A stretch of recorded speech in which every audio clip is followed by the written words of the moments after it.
On the morning of September 11, 2001, 19 men armed with box cutters directed by a man on dialysis in a cave, fortress halfway around the world, using a satellite phone and a laptop directed the most sophisticated penetration of the most heavily defended airspace in the world, overpowering the passengers in the military combat trained fibers of Forkerish American were flying those planes wildly off course for over an hour without being molested by a single fighter interceptor.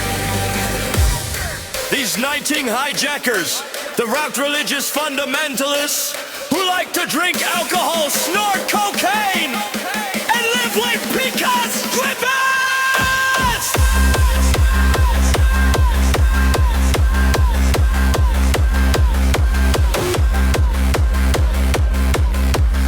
Menace to modern, 3 buildings,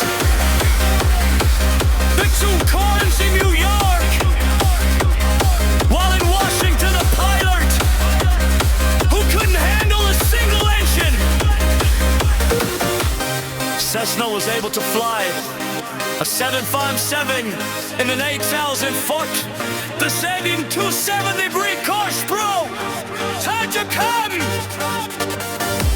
Exactly level with the ground, hitting the Pentagon and the budget analyst office where DOD staffers were working on the big story of the day.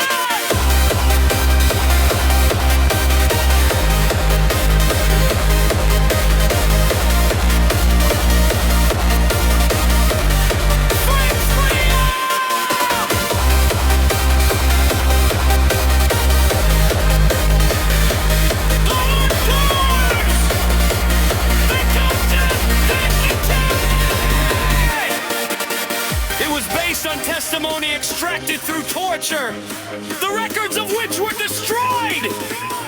It failed to mention the existence of WTC-7,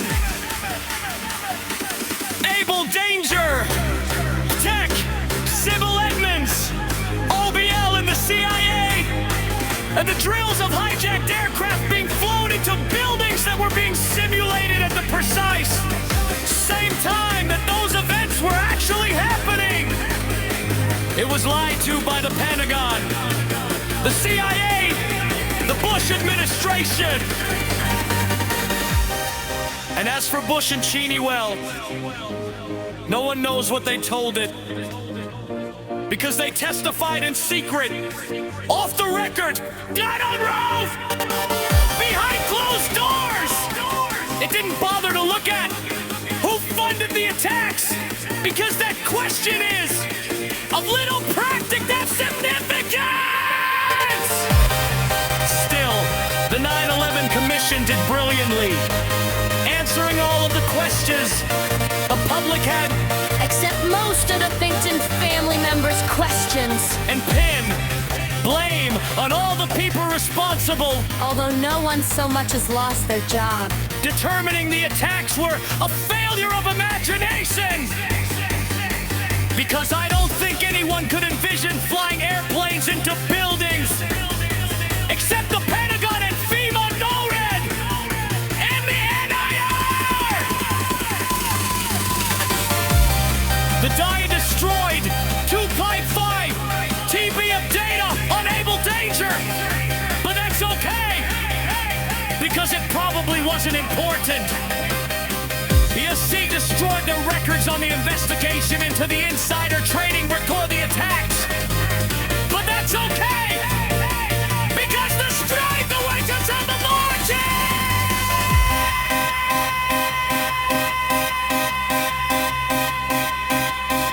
And Vincent, it's a Vincent! NXT history is just part of routine record keeping! NIST's classified the data that they use for their model of WTC-7's collapse! But that's okay, because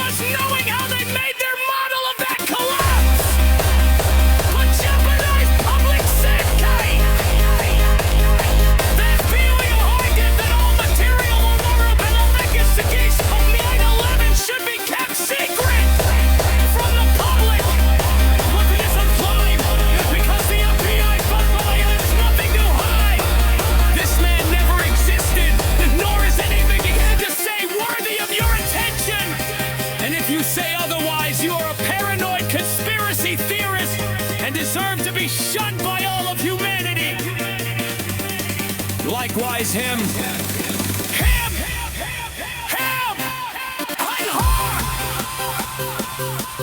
Osama bin Laden lived in a cave fortress in the hills of Afghanistan, but somehow got away.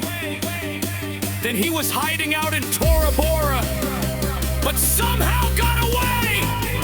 Then he lived in Abbottabad for years, taunting the most comprehensive intelligence, dragnet employing the most sophisticated technology in the history of the world for 10 years, releasing video after video with complete impunity before finally being found in a Derrick SEAL Team raid which wasn't recorded on video, in which he didn't resist or use his wife as a human shield, and in which these crack special forces operatives panicked and killed this unarmed man, supposedly the best force of intelligence about those ghastly terrorists on the planet. Then they dumped his body in the ocean before telling anyone about it. Then a couple dozen of that team's members died in a helicopter crash in Afghanistan. This is the story of 9/11, brought to you by the media, which told you the hard truths about JFK and incubator babies and Momo production facilities and the rescue of Jessica Lynch. If you have any questions about this story, you are batshit, paranoid, tinfoil, dog, abusing baby hater, and will be reviled by everyone. If you love your country and our freedom, happiness, rainbows, rock and roll, puppy dogs, apple pie, and your grandma, you will never ever express doubts about any part of this story to anyone. Ever. This has been a public service announcement